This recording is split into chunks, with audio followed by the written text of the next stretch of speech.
Hey folks, I'm here putting the registration decals on my Crescent Kayak Shoaly because I'm putting the electric outboard on there, the Torpedo motor on there.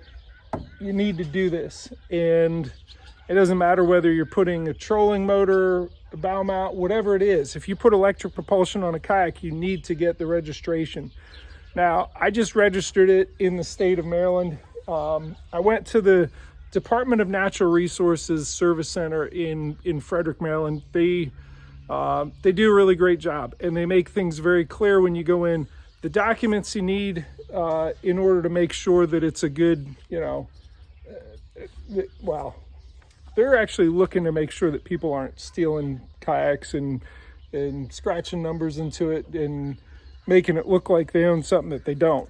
They're very thorough in making sure if you get they give you a certificate of title to a vessel, that it's on the up and up.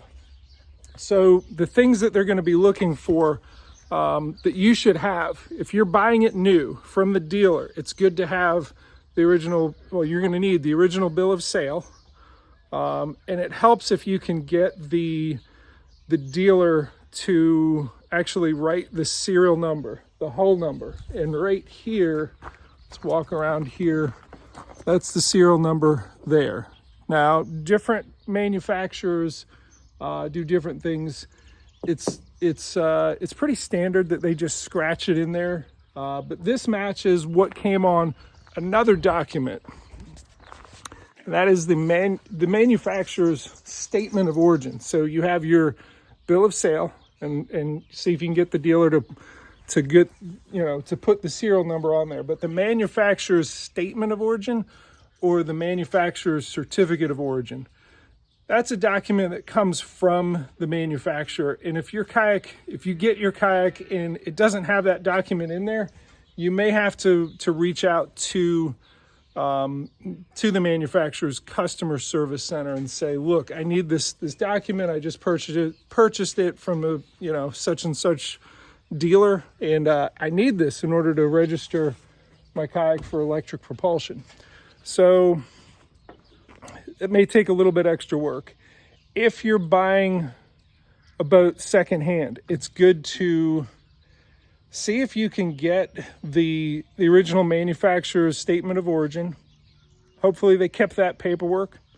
If you own kayaks and you think someday you may sell them, that's something that can make selling a used kayak much easier, because people are motorizing kayaks more and more, and that document is so important. You might be able to get a duplicate from the manufacturer, but they just want to make sure that the boat that you're in possession of, you've paid for, you own it legally.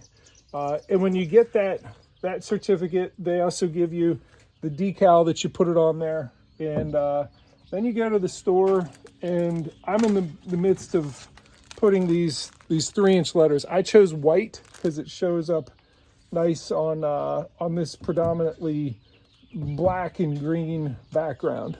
Some boats I choose black, like I have there's a Take 2 in here. Actually, this one is registered in North Carolina because it's not actually my registration. This is, I guess officially it is Jameson Redding's boat.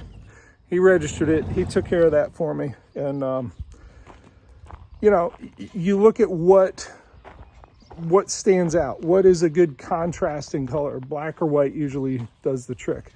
I know of some friends that in Maryland got tickets for having like a custom set of numbers here that the conservation officers said, I couldn't read it. And I looked at the picture of his boat. I don't understand it. You can get custom stuff. It's kind of crazy he got a ticket for it. But if you go black or white, you're usually in good shape. Sometimes if you have a inflatable kayak, you have to order there's something that you actually And I'm going to use, I'm getting back in here. This isn't a kayak, but this is an inflatable. And I ordered this piece here, and this is permanently glued on there. So, and I got other inflatable kayaks that I've done that with. So, I forget what website I went, but if you do a search for registration plate for inflatable boat, that'll come up. You order it and they print it and they leave room for this right here. Now, certain different states have different rules in terms of what are passable documents for purchasing a, and showing legal ownership of a secondhand boat.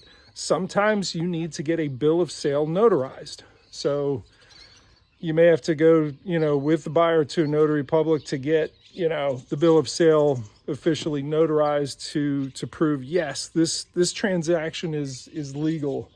And, different states have different rules, and sometimes within the same state, it's different depending on who you go to. I've heard all sorts of things. I've actually heard of a bunch of my friends in the state of Pennsylvania that they're making it even harder by saying, no, the manufacturer's statement of origin needs to say that vessel can have other than human power propulsion. In other words, that it can be something that you are allowed to put a motor on. It's tough. It is a tough process. I know in the past, when I've tried to do this and ran into certain roadblocks and ran into the flow chart of no, which I'm not there with Maryland DNR recently. Maryland DNR has been very good, especially that Frederick Service Center. You got to be patient. And sometimes if you lose your patience or if you're just frustrated with it, get a tag and title service to pay them to do that work. I did it for a long time because I was employed, Monday through Friday, and that's when the service centers were open. I have to take time off of work to go to either to the service center or go down to Annapolis to get a boat registered. I'm like, I don't have the time for it.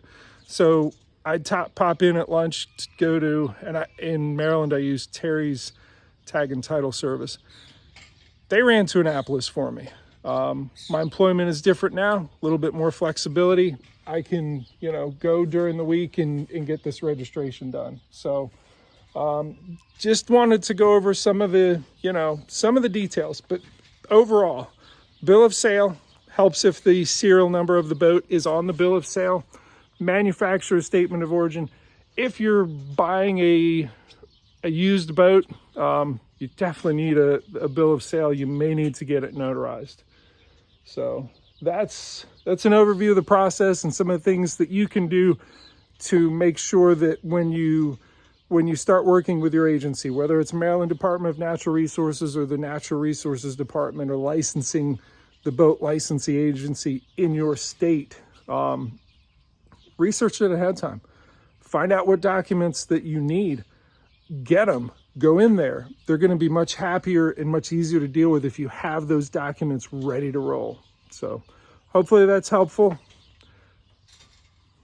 That's all I got. See ya.